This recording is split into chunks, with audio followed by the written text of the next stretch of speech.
어머니, 이제 이 집 제 거예요. 당장 나가주세요.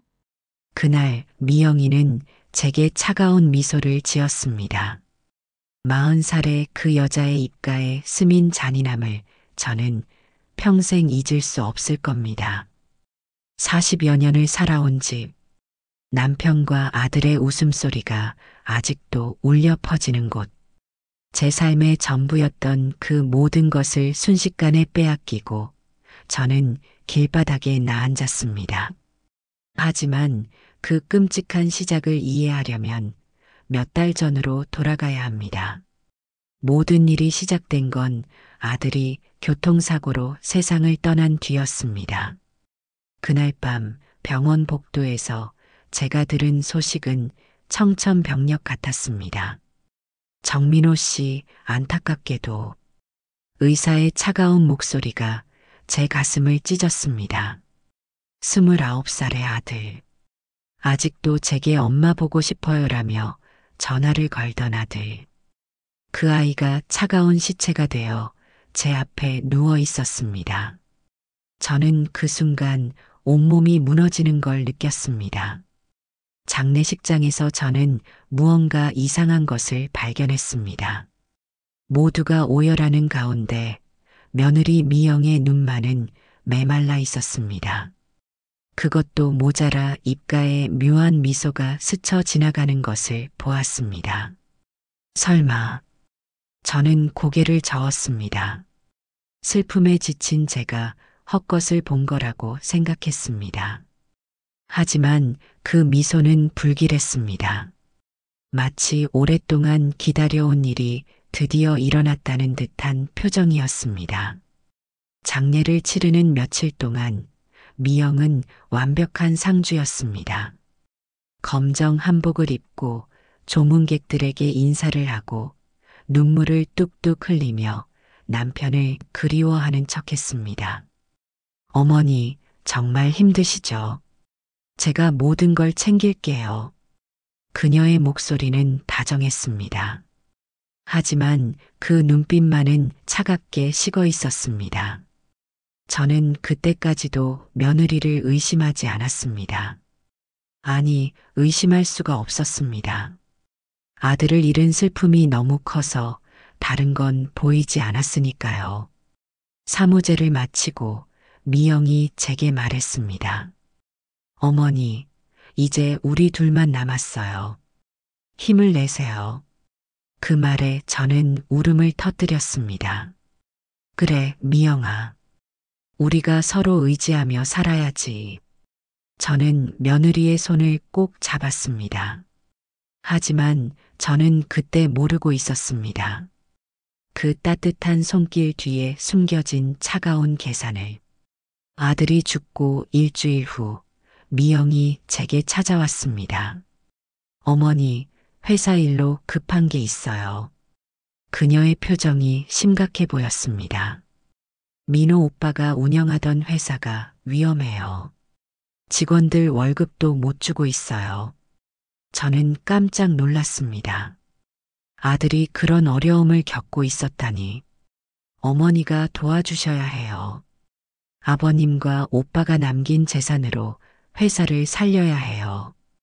미영의 눈에 눈물이 맺혔습니다. 제가 오빠 몫까지 책임질게요. 회사 경영권을 제게 맡겨주세요. 그 순간 저는 며느리가 기특하게 느껴졌습니다. 26에 결혼해서 지금까지 성실하게 살아온 며느리. 이제 남편 없이 혼자 모든 걸 책임지겠다는 그 마음이 대견했습니다. 미영아, 고생이 많구나. 저는 며느리의 어깨를 토닥였습니다. 그래, 내가 하고 싶은 대로 해라. 엄마가 뒤에서 도와줄게. 미영이 준비해온 위임장과 각종 서류들. 저는 망설임 없이 도장을 찍었습니다. 이제 우리 가족이 겪은 불행은 여기까지겠지. 그렇게 믿었습니다. 하지만 저는 아직 알지 못했습니다.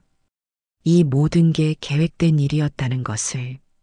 그리고 며느리의 진짜 얼굴을 보게 될 날이 머지 않았다는 것을. 회사 경영권을 넘겨주고 며칠이 지났을 때였습니다. 평소 저녁 9시면 들어오던 미영이 새벽 2시가 넘어서야 집에 들어왔습니다. 현관문이 삐걱거리는 소리에 잠이 깬 저는 혹시 무슨 일이 있는 건가 싶어 거실로 나왔습니다. 미영은 현관에 기대선 채로 비틀거렸습니다. 짙은 술 냄새가 풍겼는데 그것도 값싼 소주 냄새가 아니라 은은하게 퍼지는 고급 양주 냄새였습니다. 저는 미영에게 다가가 어깨를 붙잡으며 물었습니다. 미영아, 이 시간에 어디 갔다 왔니? 회사가 그렇게 어렵다더니. 제 걱정 어린 말에 미영은 제 손을 거칠게 뿌리쳤습니다. 회사 일로 늦었어요. 피곤하니까 방해하지 마세요. 그녀의 눈동자는 알 수 없는 빛으로 반짝였습니다.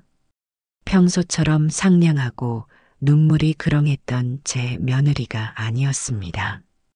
마치 누군가에게 홀린 것처럼 낯설고 차가운 얼굴이었습니다.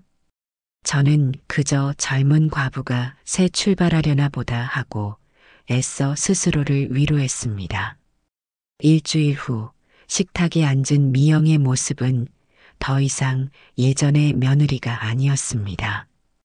단정하게 묶었던 머리는 짧은 파마머리가 되었고 입술에는 새빨간 립스틱이 발려 있었습니다.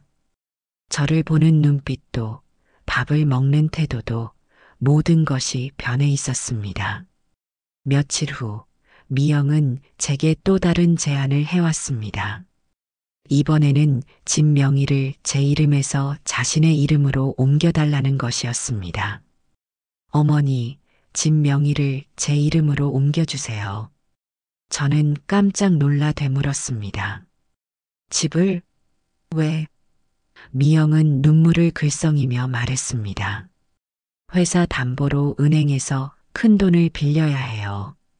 그런데 어머니 명의로는 절차가 복잡해서요. 제발 도와주세요. 아버님과 오빠가 남긴 회사를 살려야 해요. 그래야 제가 이 집을 온전히 지킬 수 있어요. 어머니도 평생 편히 사실 수 있고요. 저는 그 눈물에 마음이 움직였습니다. 집까지 담보로 잡아가며 회사를 살리려는 며느리가 정말 대견하다고 생각했습니다. 알겠다, 미영아.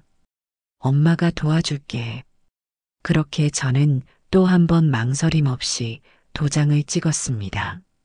진명의 이전 서류에 제 도장이 찍히는 순간 미영의 입가에 미소가 스치는 것을 보았습니다. 하지만 그것도 잠깐, 금세 다시 슬픈 표정으로 돌아갔습니다. 어머니, 정말 감사해요. 제가 꼭 보답할게요. 그 말이 제 가슴을 따뜻하게 했습니다. 하지만 그 따뜻함은 오래가지 않았습니다. 집 명의를 넘긴 바로 그날 밤부터 미영의 태도가 완전히 바뀌었기 때문입니다. 어머니, 앞으로는 제가 이 집 주인이니까 규칙을 정하겠어요. 밤 10시 이후에는 거실에 나오지 마세요. 제가 손님을 맞을 수도 있거든요. 저는 귀를 의심했습니다. 40년을 살아온 이 집에서 제게 규칙을 정하다니요.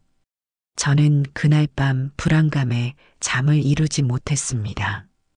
미영이 대체 누구를 만나는지, 왜 그렇게 행동하는지 모든 것이 궁금했습니다. 밤늦게까지 뜬 눈으로 뒤척이던 저는 갈증을 느껴 물을 마시러 나왔습니다.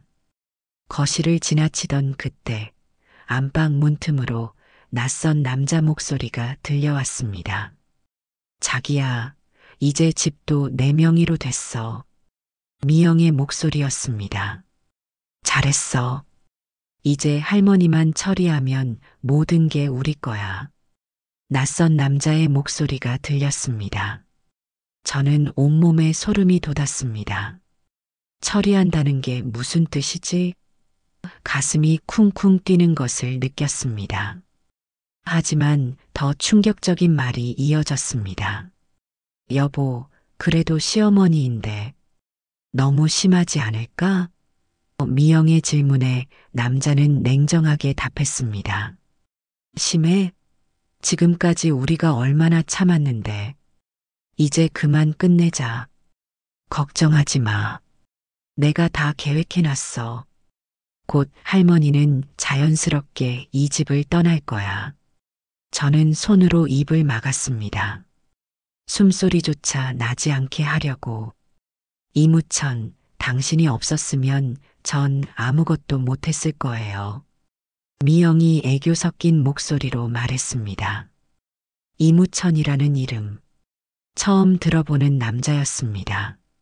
사랑하는 미영이를 위해서라면 뭐든지 할 수 있어. 둘이 키득거리는 소리가 들렸습니다.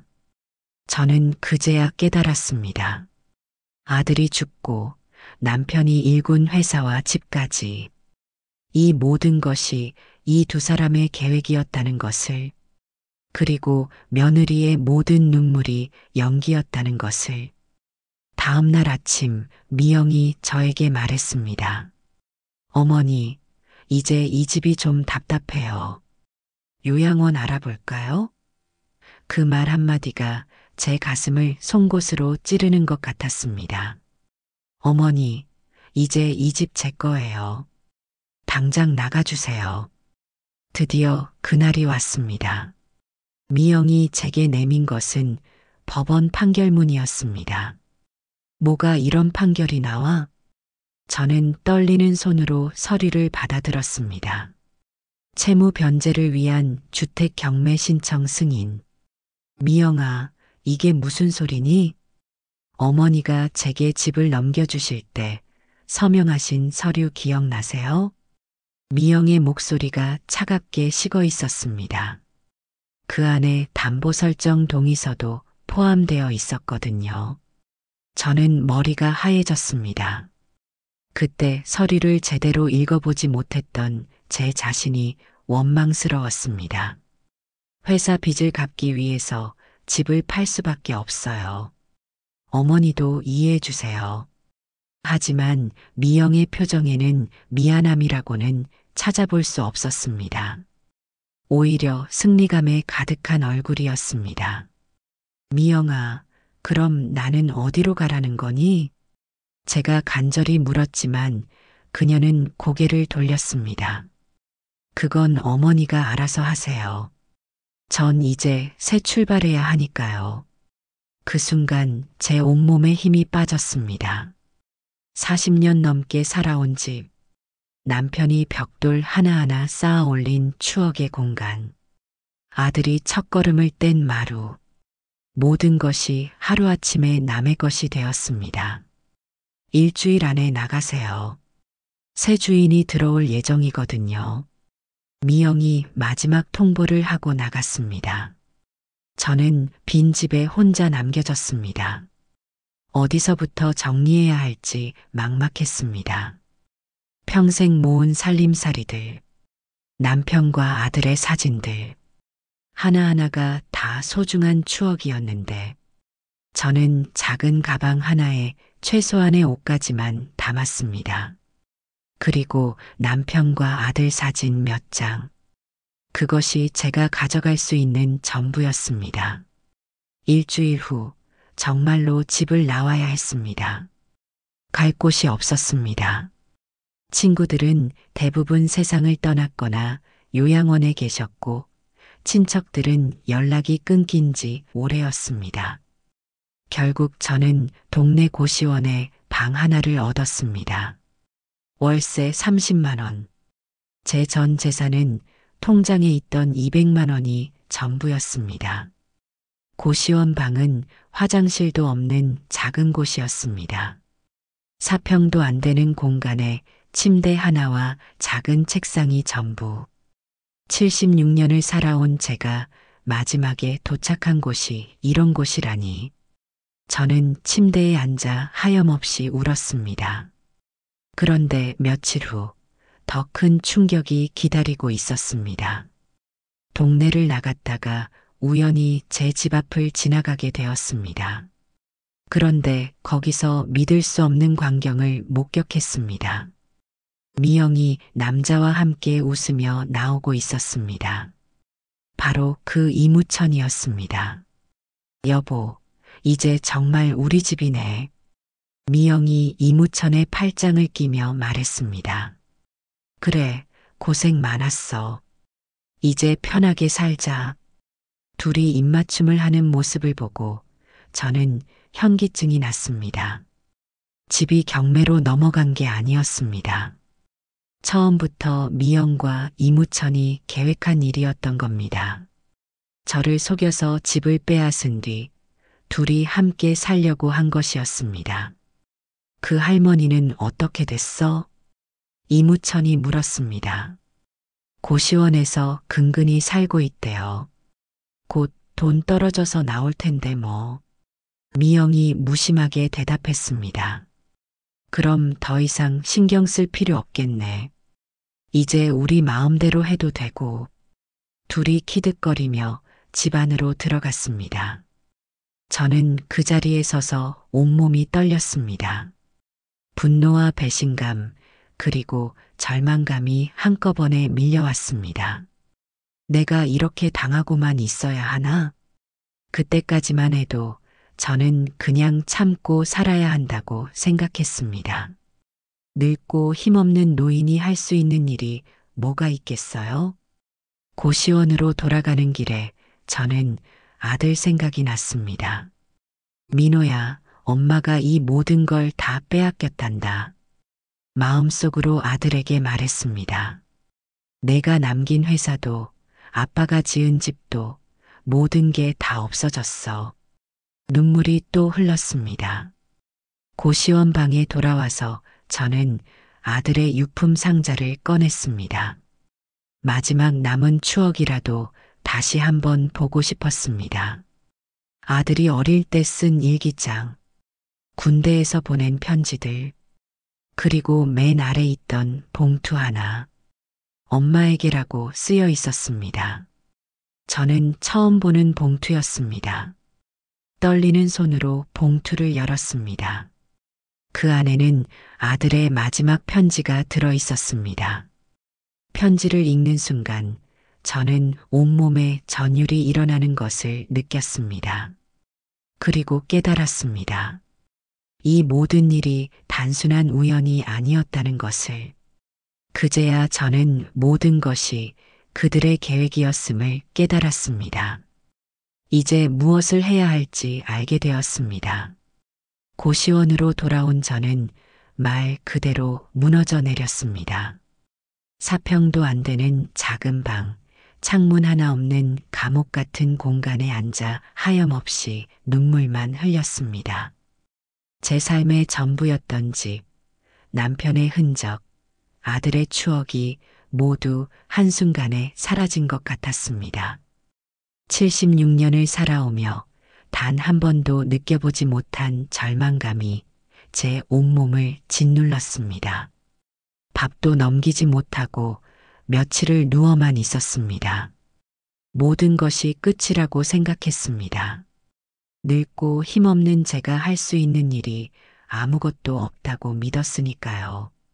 그러다 문득 아들의 유품 상자가 떠올랐습니다. 제게 마지막으로 남겨진 유일한 보물. 혹시라도 그 안에 아들의 따뜻한 흔적이 남아있을까 싶어 저는 겨우 몸을 일으켜 상자를 꺼냈습니다. 상자 안에는 아들의 흔적이 가득했습니다. 초등학교 시절 쓴 삐뚤빼뚤한 일기장, 고민형과 함께 찍은 낡은 사진, 군대에서 보낸 편지들. 하나하나 손으로 쓰다듬을 때마다 아들의 목소리가 들리는 것 같아 저는 눈물을 멈출 수 없었습니다. 민호야, 엄마가 널 이렇게 지켜주지 못해서 미안해. 상자 맨 아래 다른 물건들과는 달리 따로 담겨 있는 봉투 하나가 보였습니다. 겉에는 아들의 글씨로 엄마에게라고 쓰여 있었습니다. 저는 처음 보는 봉투였습니다. 혹시나 하는 마음에 떨리는 손으로 봉투를 열었습니다. 아들의 글씨체는 평소처럼 단정하지 않고 불안하게 흔들리고 있었습니다. 엄마, 이 편지를 읽고 계시다면 저는 이미 세상에 없을 겁니다. 첫 문장을 읽는 순간 제 가슴이 찢어지는 듯한 고통이 밀려왔습니다. 저는 겨우 숨을 들이쉬고 편지를 계속 읽었습니다. 미영이에게는 이무천이라는 내연남이 있어요. 그는 저에게 회사 자금을 빼달라고 협박했어요. 저는 거부했어요. 하지만 미영이는 사랑에 눈이 멀어 그 사람이 하라는 대로 하고 있어요. 저는 숨이 막혔습니다. 아들이 혼자 얼마나 힘들었을까요? 엄마, 조심하세요. 제가 죽으면 다음 타겟은 엄마가 될 거예요. 모든 게 그들의 계획인 것 같습니다. 회사 부도도 제 사고도 아들의 마지막 경고에 저는 온몸에 소름이 돋았습니다.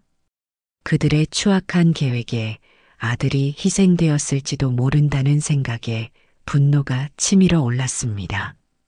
저는 편지를 가슴에 꼭 안고 흐느꼈습니다. 민호야, 엄마가 너무 늦게 알았구나. 그런데 편지 뒤쪽에 연필로 희미하게 쓴 글씨가 보였습니다. 비상금 통장 마이너스 신한은행 지점, 그리고 계좌번호가 적혀 있었습니다. 아들이 마지막 순간까지 저를 위해 준비해 둔 것이었습니다. 다음 날 저는 한치의 망설임도 없이 은행으로 달려갔습니다. 통장에 찍힌 잔액을 보고 저는 눈을 의심했습니다. 3억 원. 아들이 몰래 모아둔 돈이었습니다. 절망의 끝에서 아들이 남겨준 마지막 희망. 저는 이제 무엇을 해야 할지 알게 되었습니다. 더 이상 무력한 할머니가 아니었습니다. 저는 아들이 남긴 유산과 제 남은 인생을 걸고 복수하겠다고 다짐했습니다. 아들이 남긴 돈으로 저는 고시원을 나와 작은 원룸을 구했습니다. 화려하진 않았지만 혼자만의 공간이 있다는 사실만으로도 큰 위안이 되었습니다. 창문으로 들어오는 햇살을 보며 저는 생각했습니다. 더 이상 무너져 있을 수 없어. 아들이 나에게 남긴 이 돈은 단순히 내 생활비가 아니야. 복수를 위한 자금이야. 절망 끝에 찾은 한 줄기 희망을 저는 결코 놓치지 않기로 다짐했습니다. 저는 가장 먼저 사설탐정 사무소를 찾아갔습니다. 탐정은 70이 넘은 할머니가 혼자 찾아온 것이 의아한 듯 저를 잠시 바라보았습니다. 저는 떨리는 목소리를 가다듬고 말했습니다. 김미영과 이무천의 모든 행적을 조사해 주세요. 회사 자금 횡령과 진명의 이전 과정에 대한 결정적인 증거가 필요합니다. 그리고 그들이 제 아들 민호의 죽음과 관련이 있는지 밝혀주세요. 저는 아들이 남긴 편지 원본을 조심스럽게 꺼내 탐정에게 건넸습니다. 제 눈빛에서 읽을 수 있었을 것입니다. 이것이 단순한 재산 다툼이 아니라 한 사람의 인생을 건 싸움이라는 것을. 탐정은 제 편지를 꼼꼼히 읽더니 고개를 끄덕였습니다. 할머님, 이 일은 보통 일이 아닙니다. 비용도 상당할 겁니다. 상관없어요. 아들이 남긴 돈이에요. 이 돈을 모두 써서라도 그들의 죄를 밝혀낼 겁니다. 탐정은 굳게 결심한 제 눈빛을 보며 더 이상 묻지 않았습니다. 일주일 후 탐정이 제게 가져온 것은 충격적인 보고서였습니다. 할머님, 이 이무천이라는 사람은 전문 사기꾼이에요. 과거에 다른 피해자들을 상대로도 비슷한 사기 사건을 여러 번 벌였습니다. 그리고 이 사람에게는 주로 가족을 잃은 노인들이 타겟이 되었고요. 김미영은 단순한 공범이 아닙니다. 그녀는 이무천의 주요 조력자였어요. 3년 전부터 함께 사기를 치면서 피해자들에게 접근해 왔습니다. 저는 충격을 넘어 분노에 몸이 떨렸습니다. 제가 그토록 아꼈던 며느리가 단지 사랑에 눈이 먼 것이 아니라 처음부터 계획적으로 저와 제 아들에게 접근한 괴물이었다니. 저에게 보였던 모든 눈물과 슬픔이 전부 연기였다는 거군요. 제 아들이 미영에게 첫눈에 반해 결혼하고 그토록 행복해했던 모든 순간이 사실은 악마의 계획 아래 움직이고 있었다는 것을 깨달았습니다. 절대 이대로 당하고만 있을 수 없어. 저는 결심했습니다. 단순히 돈을 되찾는 것이 아니라 이들의 악행을 세상에 폭로하고 아들의 억울함을 밝혀내야 한다고 생각했습니다. 복수는 제가 살아갈 유일한 이유가 되었습니다. 곧바로 최고의 변호사를 찾아갔습니다. 변호사님, 이무천과 김미영을 법정에 세워주세요. 이들이 저지른 모든 죄를 세상에 밝히고 저와 같은 피해자들이 더 이상 나오지 않도록 싸우겠습니다. 변호사는 제 이야기를 듣고 할머님의 뜻이시라면 제가 모든 것을 걸고 돕겠습니다라고 말했습니다. 저는 미영과 이무천에게 복수를 위한 준비를 모두 마쳤습니다. 이제 이들을 끌어내릴 시간만 남았습니다. 드디어 그날이 왔습니다. 저는 변호사와 함께 법원에 고발장을 제출했습니다. 사기, 횡령, 위증, 그리고 살인, 교사 미수까지 모든 죄목이 빠짐없이 적혀 있었습니다. 이틀 후 미영과 이무천이 긴급 체포되었습니다. 뭐가 이런 일이? 미영이 경찰서에서 소리를 질렀다고 합니다. 할머니가 뭘 할 수 있다고. 하지만 현실은 달랐습니다. 첫 번째 공판이 열렸을 때 저는 방청석에 앉아 있었습니다. 미영과 이무천이 수갑을 찬 채 들어오는 모습을 보고 제 가슴이 시원해졌습니다. 피고인 김미영, 이무천, 사기 및 횡령 혐의에 대해 어떻게 생각하십니까? 판사가 물었습니다. 저는 무죄입니다. 미영이 소리쳤습니다. 저는 그저 시어머니를 도우려고 했을 뿐이에요. 시어머니께서 직접 모든 서류에 도장을 찍으셨어요. 그녀는 여전히 뻔뻔했습니다. 이무천도 마찬가지였습니다. 저는 김미영과 연인 관계일 뿐입니다. 재산에는 관심이 없어요. 둘 다 끝까지 발뺌을 했습니다. 하지만 저희 변호사가 일어섰습니다. 재판장님, 결정적인 증거를 제출하겠습니다. 첫 번째는 탐정이 녹음한 대화 파일이었습니다. 회사 자금은 다 빼돌렸어. 법정에 미영의 목소리가 울려 퍼졌습니다. 할머니 통장 비밀번호도 알아냈고 미영의 얼굴이 새하얘졌습니다. 이제 집만 남았어. 할머니만 처리하면 돼. 처리는 어떻게 할 거야? 사고로 보이게 할 수도 있고. 법정이 술렁거렸습니다. 방청객들이 웅성거리기 시작했습니다. 재판장님, 이 녹음은 불법 도청입니다. 미영의 변호사가 항의했습니다. 하지만 저희 변호사가 반박했습니다. 공개된 장소에서의 대화이므로 합법적인 증거입니다. 두 번째 증거는 더욱 충격적이었습니다. 피고인들의 과거 범죄 기록을 제출합니다. 화면에 7명의 피해자 사진이 나타났습니다. 이무천은 지난 10년간 총 11건의 사기 사건에 연루되었습니다. 김미영은 3년 전부터 그의 공범으로 활동해 왔습니다. 총 피해 금액은 17억 원에 달합니다. 법정이 완전히 술렁거렸습니다. 미영이 고개를 떨구었습니다. 이무천은 땀을 뻘뻘 흘리고 있었습니다. 세 번째 증거가 나왔을 때 저는 눈물을 참을 수 없었습니다. 피해자 정민호 씨의 마지막 편지를 제출합니다. 제 아들의 편지가 법정에 낭독되었습니다. 미영이에게는 이무천이라는 내연남이 있어요. 그는 제게 회사 자금을 빼달라고 협박했어요. 엄마, 조심하세요. 모든 게 그들의 계획인 것 같습니다. 아들의 마지막 경고가 법정에 울려 퍼졌습니다. 그때 미영이 갑자기 일어서며 소리쳤습니다. 거짓말이에요. 저는 정말 사랑했어요. 민호 오빠를 정말 사랑했다고요. 하지만 판사가 차가운 목소리로 말했습니다. 피고인은 자리에 앉으십시오. 네 번째 증거가 결정타였습니다.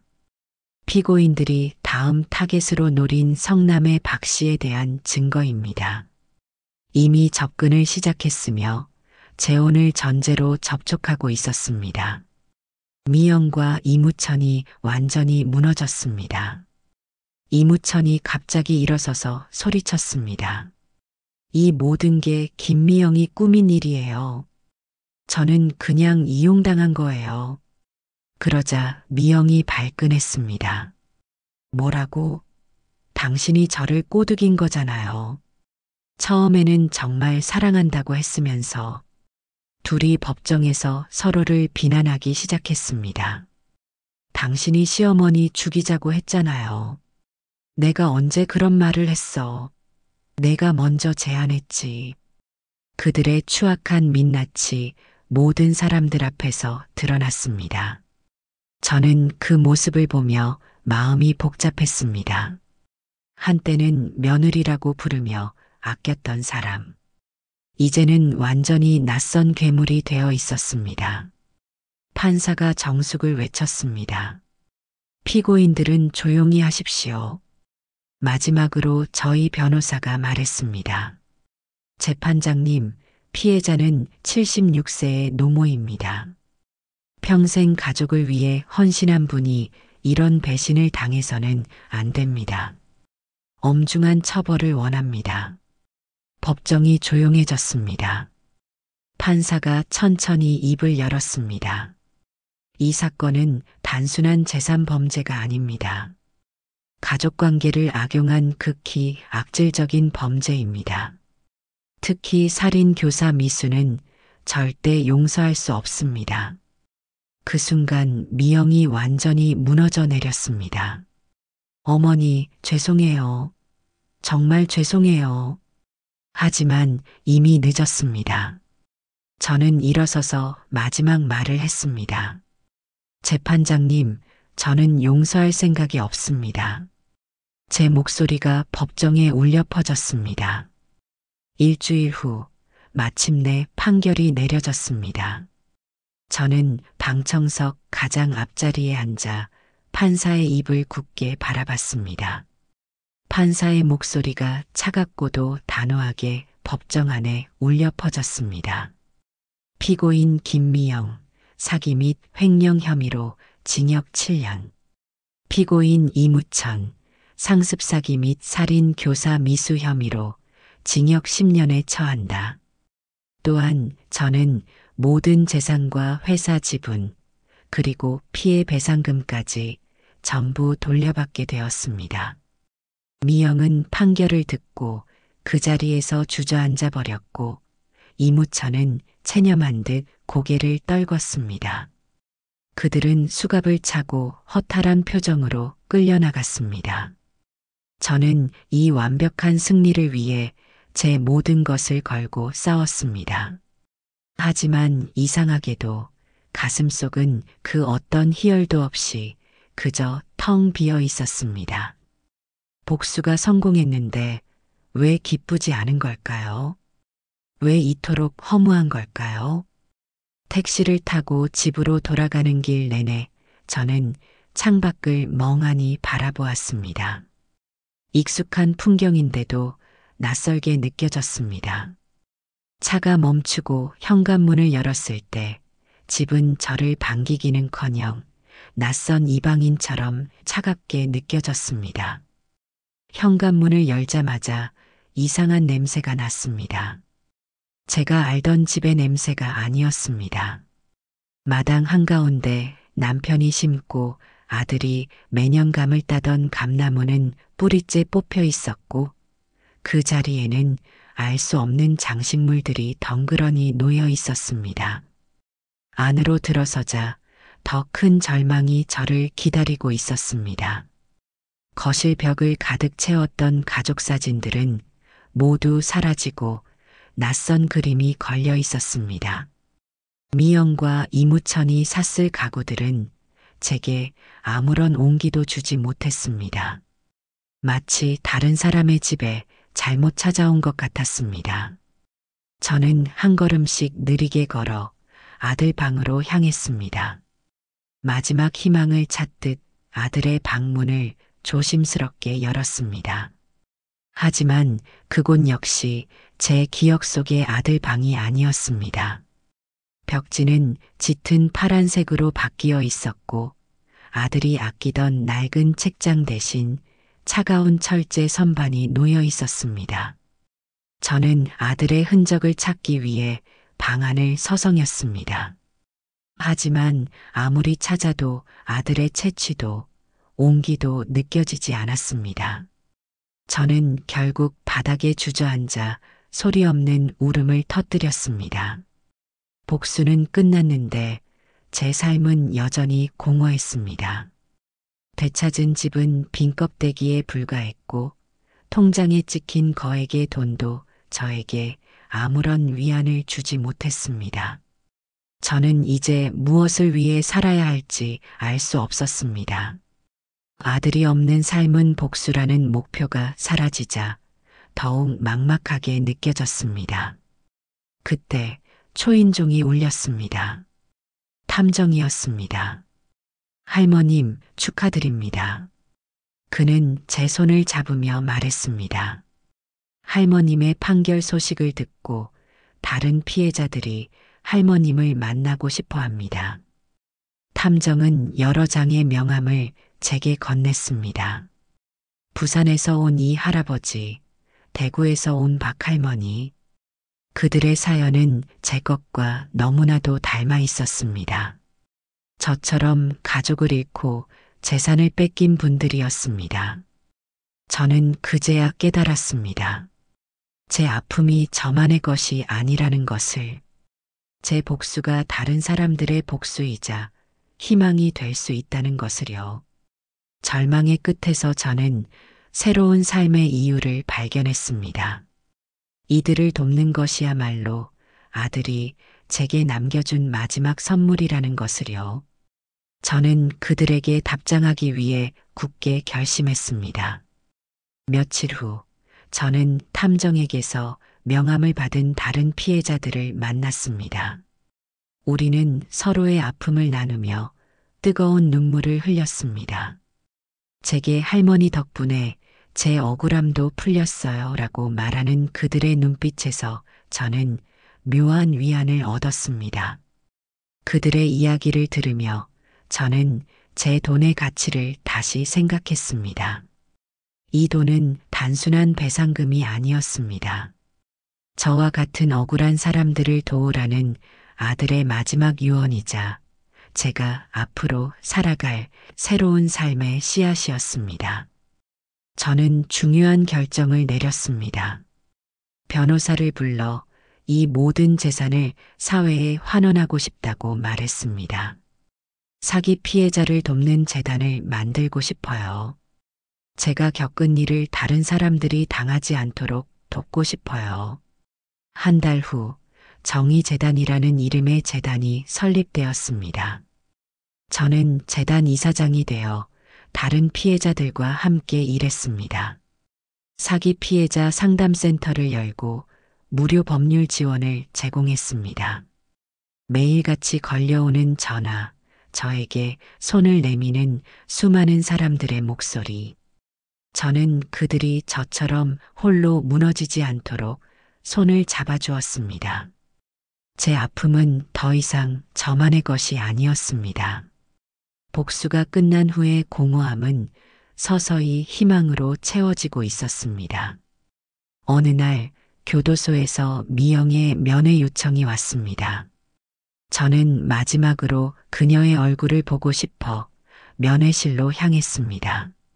한 달 만에 본 미영은 완전히 다른 사람이 되어 있었습니다. 파리하게 마르고 머리도 푸석해져 있었습니다. 미영은 눈물을 흘리며 후회한다고 말했습니다.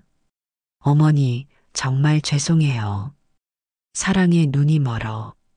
저는 차분하게 그녀의 말을 끊고 말했습니다. 미영아, 진심으로 반성하고 있다면 나를 위해서가 아니라 내 자신을 위해서 용기를 내거라. 진정한 자유는 잃어버린 것을 되찾는 데 있는 게 아니야. 너의 죄를 인정하고 너 스스로를 용서하는 데 있어. 며칠 후 저는 남편과 아들의 영정 앞에 섰습니다. 여보, 민호야, 엄마가 해냈어. 복수를 끝내고 다른 사람들을 돕는 새로운 삶을 시작했어. 제 마음속에 남아있던 공허함은 서서히 희망으로 채워지고 있었습니다. 저는 깨달았습니다. 복수는 제가 살아갈 이유를 주었지만 정의는 제 삶을 완성해 주었다는 것을. 저처럼 억울한 사람들의 손을 잡아주는 것, 그것이 바로 제가 해야 할 일이었습니다. 포기하지 마세요. 끝까지 싸우세요. 여러분의 이야기도 들려주세요. 우리는 함께 이겨낼 수 있습니다.